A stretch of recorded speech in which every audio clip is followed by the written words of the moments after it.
হয় প্রিয় সুধী, গত 17ই শুক্রবার, সেপ্টেম্বরের 17 তারিখ না গত শুক্রবার গেছে, 17 তারিখে আল্লাহর এক বান্দা, সে আসলে আল্লাহরই সৃষ্টি, কিন্তু সে অন্য জাতি। সে হলো এক পূজা কমিটির সভাপতি গৌরাঙ্গ চন্দ্র দে, তার বাড়ি হলো ভোলা। সে ফেসবুক পেজে আপনার আমার কলিজার টুকরা বিশ্বনবীকে নিয়ে বাজে মন্তব্য করেছেন এবং ব্যঙ্গাত্মমূলক কটূক্তি করেছেন ভোলাতে। সেই বিষয়ে কিন্তু অনেক বড় আন্দোলন হয়ে গেছে ভোলাতে। আফসোস হলো এটা যে এই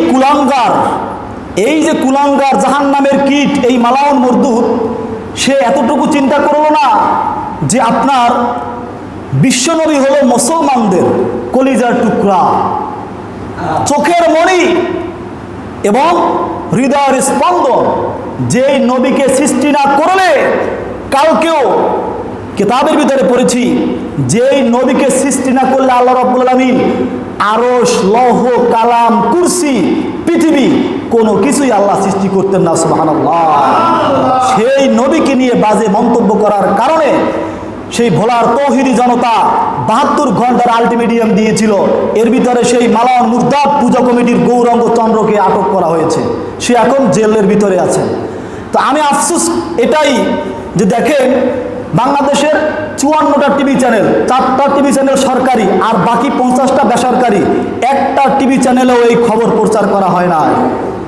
এরপরে আপনি দেখেন, বাংলাদেশে প্রায় 72টার অধিক আপনার নিউজ পেপার আছে, পত্রিকা আছে। এর ভিতরে 5-6টা পত্রিকা জাতীয় পত্রিকা, এরপরে আরও আছে।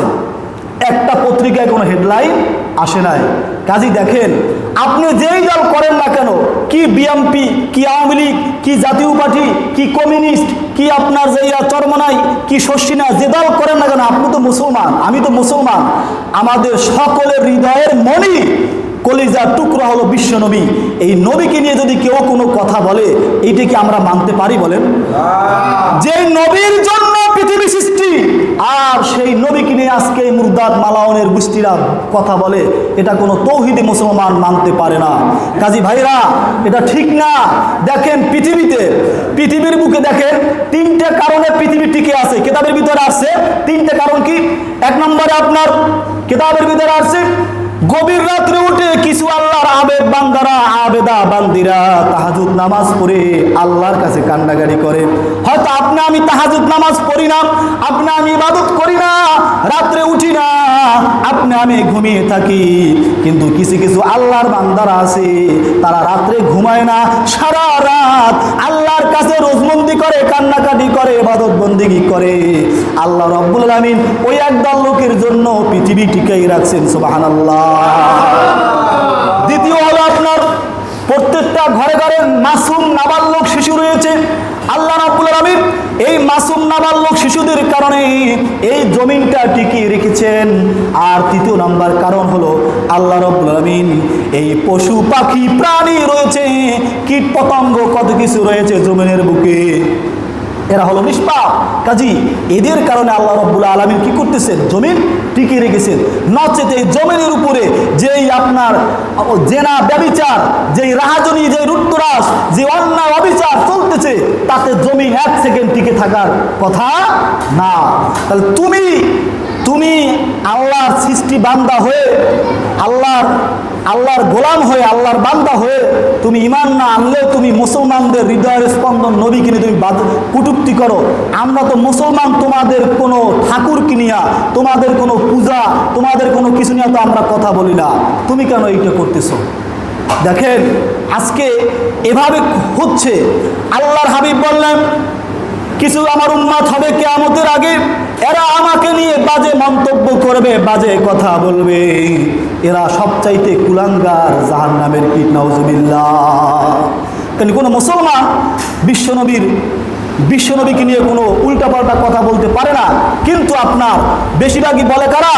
এই ইহুদি, খ্রিস্টান, মুশরিক, নাস্তিক, বুদ্ধি প্রতিবন্ধী এই সকল মুরদাদ কাফিরগুলা তারা মুসলমানদের হৃদয়ের স্পন্দনকে বিভিন্নভাবে আপনার অপব্যাখ্যা করে, বিভিন্নভাবে আপনার তাদেরকে হাইলাইট করে মুসলমানদেরকে উস্কানি দিচ্ছে। এরা মুসলমানদেরকে উস্কানি দিয়ে আবার এরাই বলে যে মুসলমান হিন্দুদেরকে থাকতে দেয় না। কাজী এটা হলো অপপ্রচার। প্রিয় সুধী, এই সকল কুলাঙ্গারদের যেন আল্লাহ উত্তম বিচার করেন। আমরা আল্লাহর কাছে বিচার জানাই, এছাড়া আমাদের তো আর কিছু করার নাই। আমাদের করার থাকতো যদি আপনার আমাদের প্রাইম মিনিস্টার শুধু মুসলমান, সে পারতো না? সে কি পারে না সংসদে আইন পাশ করতে? সব আইন পাশ করলো। ধর্ষণ করলে আপনার ফাঁসি হয়ে যাবে, আইন পাশ করলো সংসদে। বিশ্বনবীকে নিয়ে কুরুক্তি করে, একবার দুইবার না বহুবার কুরুক্তি করা হলো। 2019 সালের শেষের দিকটা ভোলাতে কুরুক্তি করা হলো, সেখানে 4 জন শহীদ হয়ে গেল, বড় আন্দোলন হলো। এইবার আবার 17 তারিখ হলো শুক্রবার দিন। আমাদের প্রাইম মিনিস্টার কি পারে না? অবশ্যই পারে সে। কিন্তু এই প্রাইম মিনিস্টার যে আপনার আর বসেন, সমস্যা কি? এই প্রাইম মিনিস্টার যদি সংসদে আইন পাশ করতো যে মুসলমানদের হৃদয়ের স্পন্দন বিশ্বনবীকে নিয়ে কোনোভাবে কোনো মুসলমান কি, ইহুদি কি, খ্রিস্টান কি, কোনো কাফের, মুশরিক, হিন্দু, বৌদ্ধ কি কেউ কোনো কটূক্তি করতে পারবে না, তাহলে কিন্তু আর কেউ এরকম দুঃসাহস দেখাতে পারতো না। তবে আমার আকুল আবেদন এইটাই, আল্লাহ যেন আমাদের প্রাইম মিনিস্টারের মাথায় এই বুদ্ধিটা ঢুকিয়ে দেয়, যেন এই আইনটা যেন পাশ করে। আরও তো 3 বছর আছে, তাই না?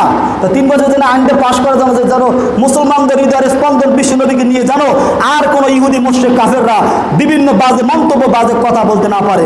যেই বলবে তারে ডাইরেক্ট ফাঁসি, কোনো কথা নাই, বিনা হুকুমে ফাঁসি। প্রিয় সুধী, আল্লাহ যেন এই আইনটা পাশ করা তৌফিক দেয়, এই দোয়াটা করি।